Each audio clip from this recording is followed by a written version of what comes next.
عزت یہ ادارہ مقبول ملت یہ خواب انہوں نے دیکھا تھا، اس کی تعبیر تلاش کرتے ہوئے شبیر اختر کے پاس پہنچے۔ آج اس خواب کی تعبیر کیسی ملی وہ خود اپنی آنکھوں سے دیکھ سکتے۔ بہار میں 3 سال پہلے لڑکیوں کا ادارہ قائم ہوا جہاں 154 بچیاں ہاسٹل میں رہتی ہیں۔ آپ کے طریقے سے 154 بچیاں وہاں رہتی ہیں۔ اگلے سال وہاں سے بچیاں فارغ بھی ہوگی انشاءاللہ۔ اس ادارے کا بھی خواب مولانا جنید احمد قاسم نے دیکھا اور اس کی تعبیر تلاش کرتے ہوئے ہمارے پاس آیا۔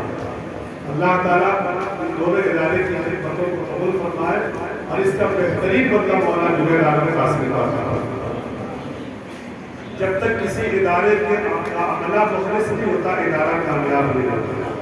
اللہ کا شکر و احسان ہے کہ جامعۃ الابرار کو بھی روز اول سے اب تک جتنے بھی اساتذہ اور عملہ ملے سب کے سب انتہائی مخلص، سب کے سب اچھا جذبے کے ساتھ کام کرنے والے، اور ہم رہیں نہ رہیں وہ رسالہ خدمتوں کو پیش کرنے والے لوگ ہیں۔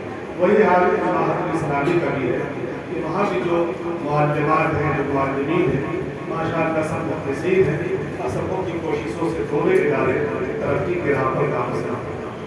میں مدرسے کا فارغ ضرور تھا لیکن مجھے منتظم بنانے میں جس شخصیت کا ہاتھ ہے وہ مولانا عبدالغفور شاکر حکیمی صاحب تھا۔ بنگلور سے امامت کرتے ہوئے ممبئی آیا، جگہ کی تلاش تھی۔ عبدالغفور شاکر حکیمی صاحب نے منصب امامت کو خطابت میں رکھا، پھر اپنے مدرسے میں عربی ادب کا استاد بنا۔